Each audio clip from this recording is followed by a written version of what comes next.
Our second speaker of the day will be Gerben Venken, who will tell us about Pheno constraints from charged black hole evaporation in de Sitter. Take it away. Okay, well, first I'd like to thank Cody and John for organizing this very nice seminar series, for inviting me to talk here. And so today I'd like to talk about work that I did with Miguel Montero and Thomas van Riet, where we looked at charged black holes in the Sitter space and wanted to understand how these charged black holes decay, specifically how this decay depends on the spectrum of particles in your theory. And what we will find is that if we demand that our black hole decay happens in a sensible way, which I will define later, then this puts serious constraints on the spectrum of allowed particles in your theory. And these constraints, as we will see, will be interesting for our current dark energy dominated era, interesting for inflation, it will be interesting for Pheno constraints, for supergravity constraints, and constraints on would-be string theory constructions of the Sitter space. Okay, but before I go to that, let me very briefly review charged black holes in flat space just to kind of have a point of comparison later. Okay, so, well, we have an action, which is Einstein-Hilbert plus a U1 gauge field, and the equations of motion of this action are solved by the Reisner-Nordstrom charged black hole. So you have a black hole with this metric with a mass m, a charge q in the appropriate units, and we can draw a Penrose diagram as shown on the right, where the diamond on the outside on the right is flat space outside the black hole. The black hole has an outer event horizon R plus, and inner event horizon R minus, generically. And then you can make a plot like this, where on this diagram, I'm plotting the mass of the black hole versus the charge. And each point in this diagram is a classical solution to the equations of motion. So when the mass is bigger than the charge, I have a subextremal black hole with both an outer and an inner event horizon. When the mass is equal to the charge, I have an extremal black hole where the two horizons coincide. And if the charge is bigger than the mass, I have a naked singularity that's unphysical. And again, each point in this diagram is classically, or can be classically stable, but when I turn on quantum effects, the black holes will start to evaporate. And there are two things that drive this evaporation.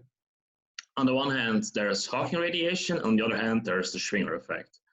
So let's first just look at Hawking radiation, which I will define to be just the neutral thermal part of your radiation.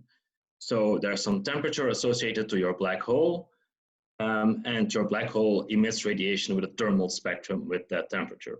Because of this, it loses energy, so it loses mass, and this will cause the black holes to flow from right to left on this diagram. But they won't lose any charge from this.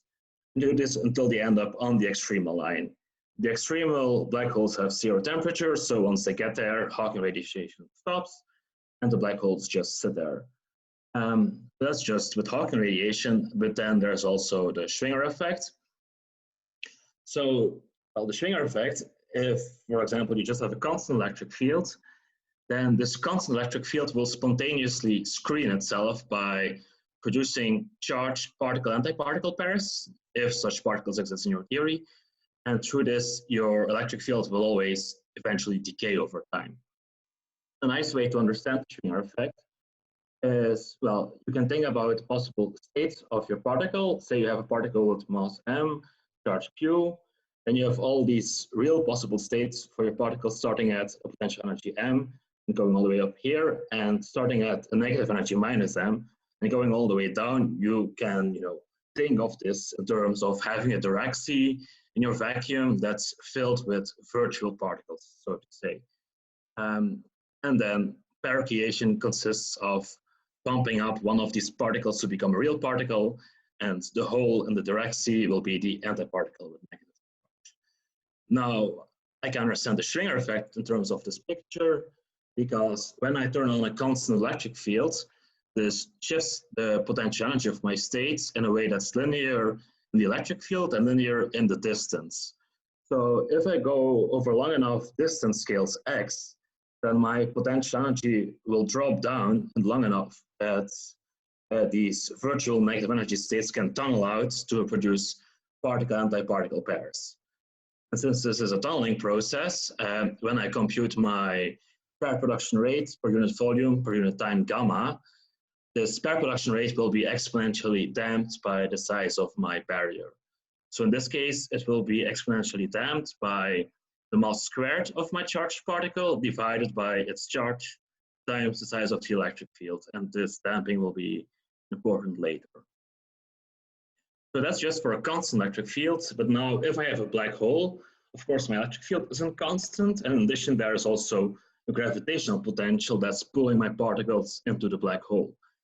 So the total potential energy for my particle states will be the sum of these two potentials. And now it's not clear if the Schwinger effect can actually take place. This tunneling can only happen if my potential drops down low enough, right? So for example, if the potential in terms of the radial distance r away from the black hole, like this green line, then tunneling is possible. But if it's something like this red line, then tunneling will be impossible. And how this line will behave exactly will depend on the mass and charge of my particles in my tube. In particular, if I want the Schwinger effect to be possible for these extremal black holes, then I need that there is at least one particle which has a mass that's smaller than charge times these units. So if there's such a particle, then all black holes in flat space will eventually evaporate and completely discharge through a combination of Hawking radiation and Schwinger effect. Okay, so now let's try and do a similar analysis for the de Sitter space. So first just empty de Sitter space is, our action is the Einstein-Hilbert action and a positive cosmological constant lambda, which we will write in terms of the de Sitter radius L. Then one way in which I can write the metric of the de Sitter space is with static patch coordinates given by this metric here. So you see that your metric only depends on the radial direction r. And the way to think of these static patch coordinates is that you have some observer sitting at r equal to 0, doing nothing. And these are kind of the coordinates that match the observations of that observer, let's say. So I can draw the Penrose diagram for the de Sitter space. It's this square here, but the left and right sides here aren't boundaries. The horizontal direction here is a circle direction. So this just loops around, and the left side is the South Pole, the right side is the North Pole. And then my observer in my static patch coordinates is sitting at the South Pole at r equal to 0. And you can see from the Penrose diagram that there is a cosmic horizon here at r equal to L, the de Sitter length. And so your observer at the South Pole only has access to a part of de Sitter space that's colored red here. So because this observer sees a horizon, she can associate an entropy to the area of that horizon, and there will be a temperature associated with that horizon inversely proportional to the de Sitter length. So your observer will see a ball of thermal radiation coming from the horizon, putting your whole space at a finite temperature. So locally, the de Sitter space looks like a thermal bath, and you would kind of expect that any perturbation that you put in there would eventually equilibrate with your thermal bath and would go back to empty de Sitter space. So for example, if I would put a black hole in, I would also expect to go back to empty de Sitter space in the end. Okay, so let's put a black hole in. So we add some U1 gauge field to your theory. Then we can, again, find the black hole metric. And the metric is kind of what you would expect in that these first three terms here are just the, so in this function U of r, these first three terms are just the terms that you find in the Rice and Nordstrom metric in flat space. And then this final term here is this cosmic contribution from your planar patch, from the static patch. Okay, and we redefine our units such that m here is the mass, q the charge of a black hole, and we will set the de Sitter length to 1 when we don't explicitly need it. And then we can again draw a Penrose diagram. And this looks like this. So my red region here is again my static patch, which the observer can see. And now there are three horizons that are important to this observer. There is the cosmic horizon still, RC, there is the outer black hole event horizon R plus, and there is the inner black hole event horizon R minus. One thing to note is that the cosmic horizon is no longer at a distance L, but will be at a smaller distance whenever there is a black hole in your space, because your black hole back reacts on your space-time geometry. Okay, and then I can make a plot like that for flat space, where I plot each point in my plot is a classical solution of the equations of motion. This is the mass of the black hole, Q is the charge of the black hole. And you see that on my plot here, I have a kind of triangular or shark fin shape. And inside of this shark fin shaped region, there are the black holes that are subextremal. So the ones that have all three horizons, the outer and inner black hole horizon and the cosmic horizon. Outside of this triangular region, there are naked singularities. And on the boundary, I will get various kinds of extremal black holes. So this left line here are extremal black holes of the same type as you had in flat space, where the inner and outer black hole event horizon come together, and you have a near horizon geometry that's AdS2 times S2. These black holes have zero temperature, but you see that this line is no longer straight like in flat space, but it's a bit curved. Then on the other hand, I have this new border here, and these are known as the charged Nari black holes. Basically, the charged Nari black hole is the black hole at given charge that's the largest black hole that can fit into your de Sitter space. So naively, it looks like this is the geometry where the cosmic horizon and the outer black hole event horizon coincide. But really, this is kind of a coordinate singularity, and in fact, you still have a static patch, even in this Nari limit, but the static patch now becomes a de Sitter 2 times S2 geometry. And you see that these left and right extremal borders come together in a point here. This point is known as the ultra-cold point, and this has a Minkowski 2 times S2 geometry. Finally, there's one more line here, this orange dotted line. This is known as the lukewarm line, and the lukewarm line consists of the black holes where your black hole has the same temperature as the temperature of the cosmic horizon, so they're in thermal equilibrium. One thing to say is that now in my space-time, my total entropy is given by the area of the black hole plus the area of the cosmic horizon. However, on this diagram, empty de Sitter space in the bottom left here is the space-time with the highest entropy, because remember that this cosmic horizon radius RC gets smaller when there is a black hole present. So since empty de Sitter space is the space with highest total entropy, you would expect that all black holes in your thermal system should eventually evaporate back to empty de Sitter space. Okay, then let's first look at Hawking radiation again.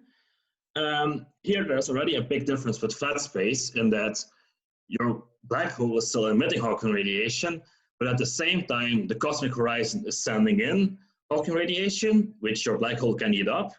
So in fact, your black hole can either gain or lose mass, depending on whether the black hole is hotter or colder than the cosmic horizon.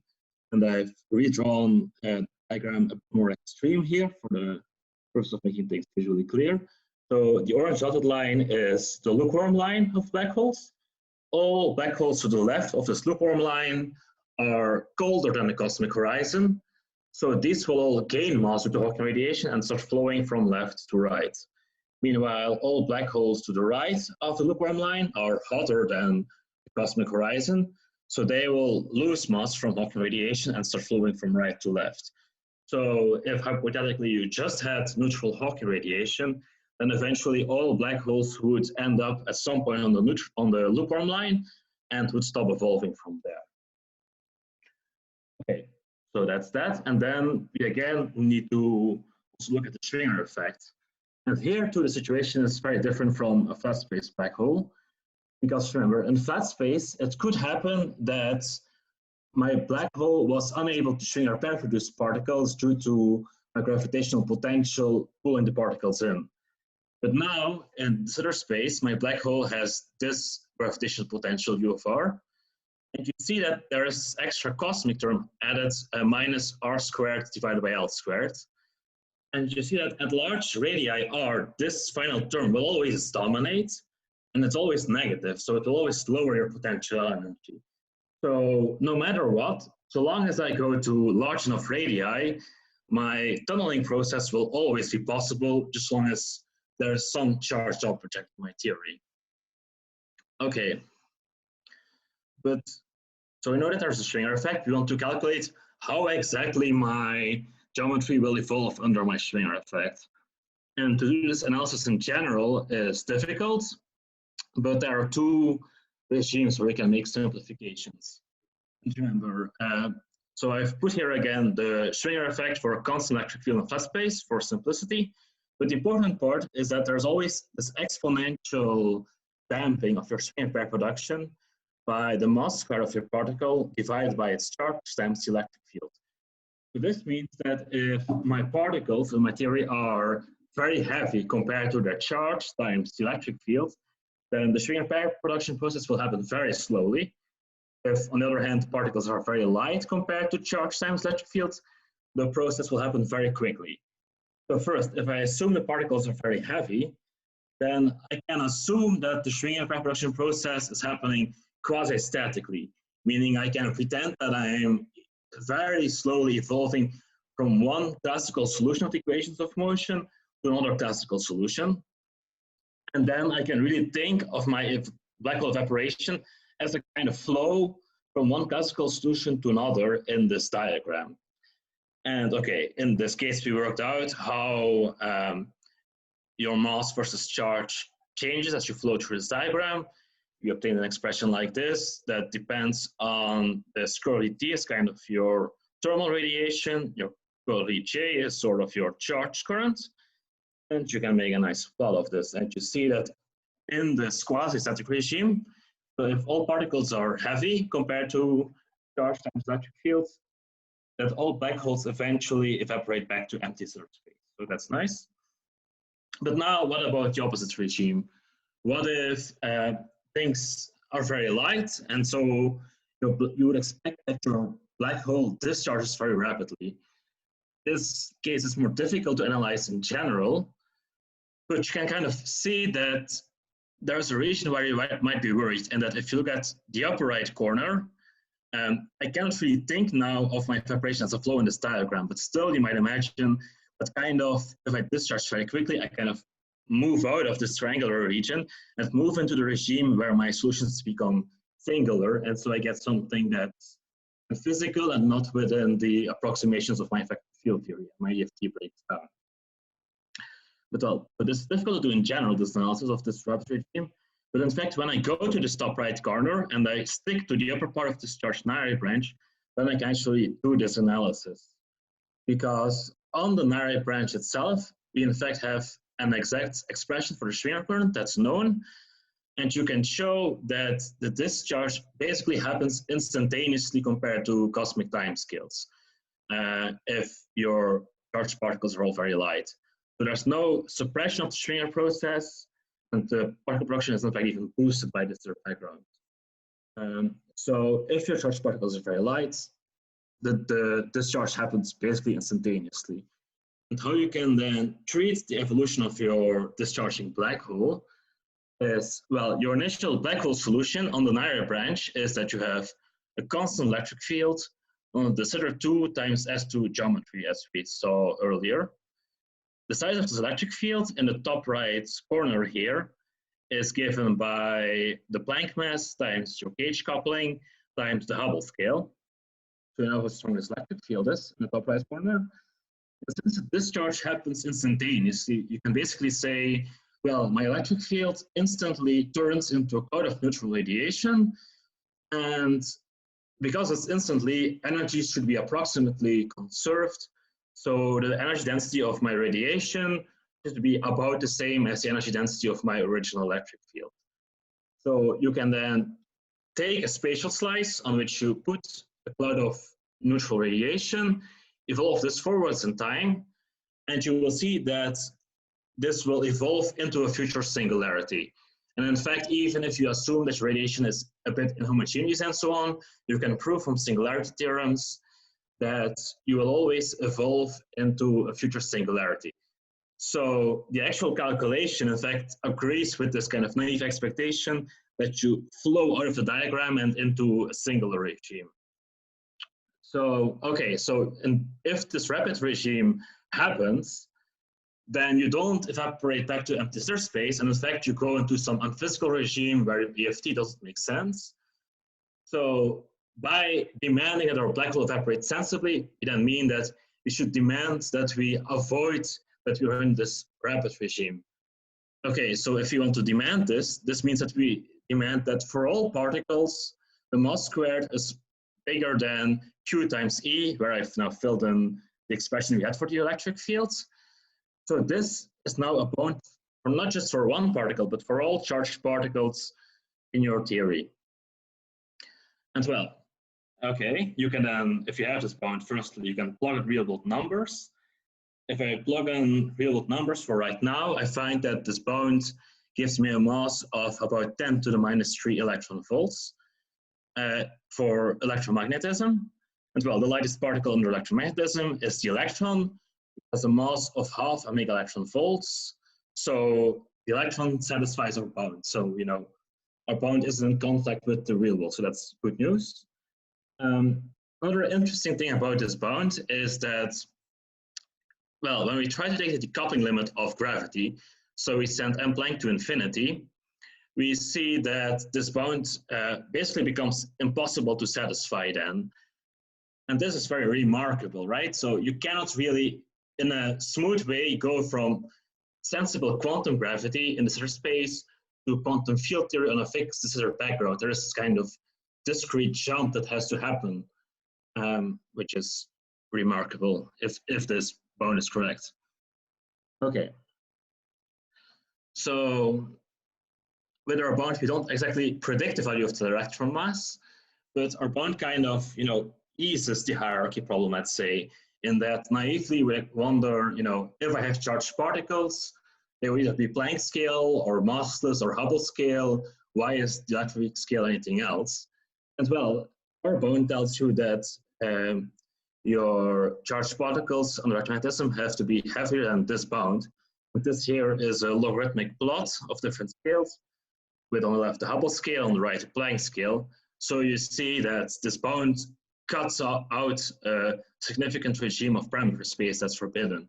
So this, you know, it doesn't predict the mass of the electron, that would be a bit much, but it helps to explain why charged particles should be heavy in the Sitter space.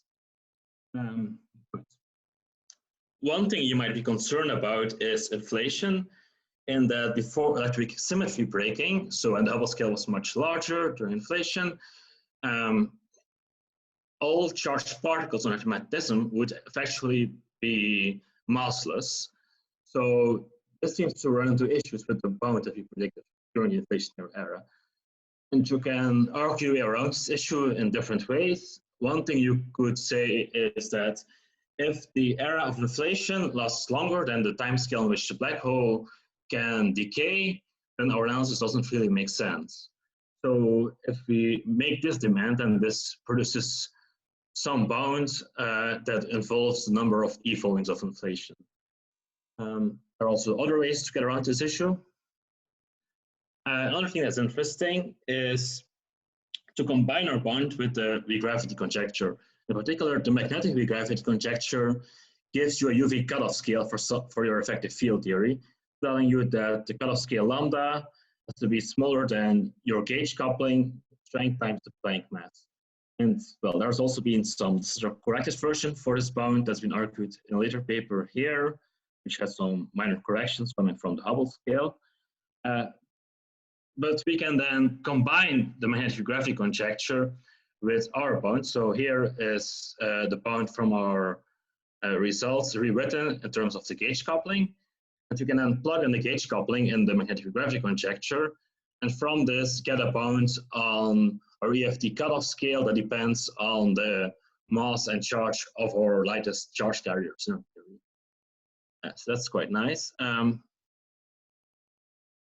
Another thing that's very interesting is that there was this recent paper by Cribiori, Delagata, and Farrakas, where they looked at a large class of n equal to 2 gauge supergravity models. And the supergravity models had de Sitter critical points. And they studied these critical points, and they realized that for all these de Sitter critical points, the effective field theory there had a UV cutoff scale below the Hubble scale if you applied the magnetic gravity conjecture. So if your EFT cutoff scale is below the Hubble scale, then your theory doesn't really make any sense as a theory of Sitter space. So these aren't really sensible effective field theories. So they could argue this from the magnetic gravity conjecture, but they also realized that all these models they looked at with the such critical points, but at the critical points, they all had massless charged gravity nodes. So also just from our bounds, massless charged particles wouldn't be allowed. So also from our bound independently, you would expect that these kind of effective field theories, these kind of theories wouldn't make sense as UV complete theories of quantum gravity, so that these classes of supergravity models couldn't be UV completed into a sensible string theory. So that's very interesting that our bound independently also made the same prediction. And in the future, it will be interesting to see if this bound that we have on charged particles can be applied to constrain larger classes of supergravity models, or that it could be applied to constrain different would-be string theory constructions of de Sitter vacua. If maybe some proposed de Sitter vacua could be ruled out by showing that some light charged particles exist in such constructions. Okay, so yes, I'm basically finished here. So the main point is that we argued that black holes in Sitter space shouldn't evaporate, or they shouldn't discharge too quickly, because otherwise you don't evaporate back to empty Sitter space, and instead you evaporate into some singular regime that isn't under control. And demanding this imposes that the mass squared of all charged particles in your theory should be bigger than their charge times the gauge coupling times the Planck mass times the Hubble scale. As we saw, this constraint seems to have interesting applications for phenomenology, for studying supergravity models, and would be string theory constructions. Okay, thank you. Okay, thank you, Gerben, for the very nice talk. Let's all thank Gerben using our clap emojis. Our first question is from Naomi.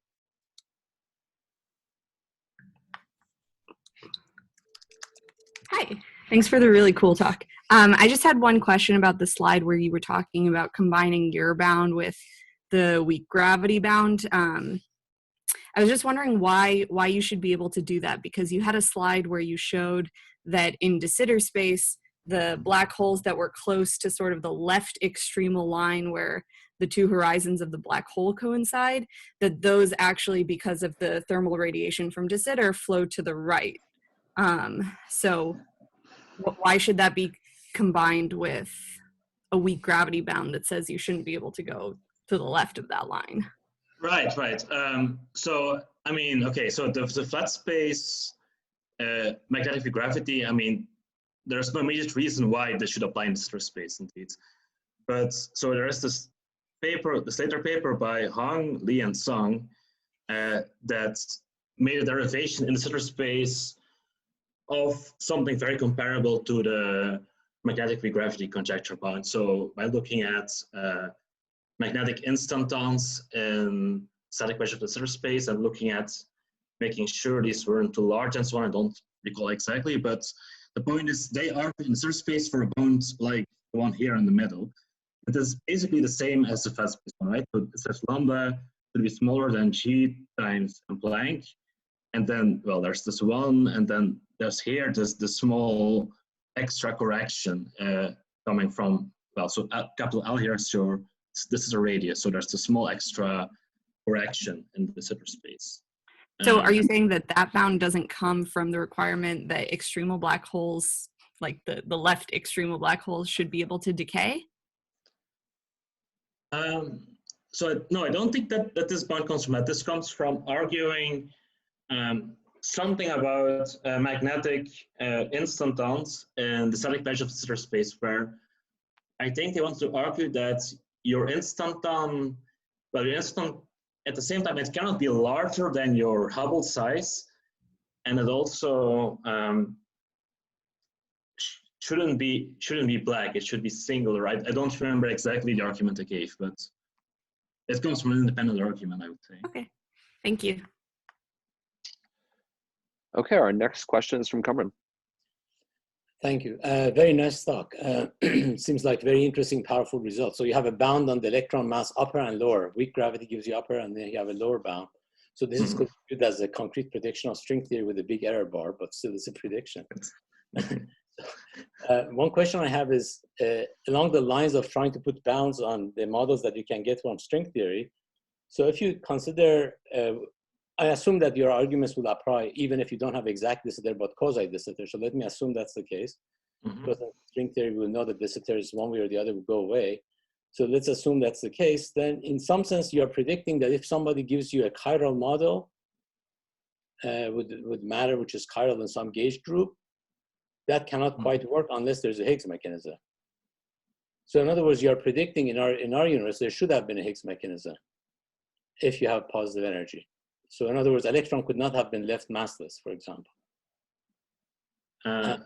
So that's already interesting because, first of all, as you said, there could be examples from the would-be string constructions that can say, oh, sure, no problem. I can give you a huge number of de Sitter metastable de Sitter vacua with, no Higgs field or Higgs field which has doesn't give a wave and so on. And you're saying, no, those cannot be. So that's already very strong. But also in our universe, it seems to imply that you're predicting the Higgs mechanism if you had electron and the dark energy. Yeah. I mean, it seems like that, right? Especially if this holds for quasi de Sitter, I mean, and should hold if quasi de Sitter lasts long enough so that your black holes make sense. So, I mean, it's very nice, yes.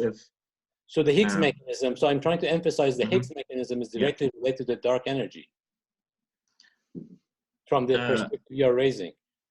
The reason is that if you have dark energy, positive dark energy, you know that the spectrum is, and if you have a U1 dark energy and it's charged, and if there's any chirality, you're predicting that there should have been a Higgs mechanism. So the Higgs value and all that are somehow correlated with the dark energy. So you're relating dark energy with the wave of the Higgs field and the weak scale. And therefore that way of saying that there's a relation between them is a very interesting statement. Yes. Thank you. Okay, well, if there are no other questions, let us thank Gerben and Max one more time for their very excellent talks today.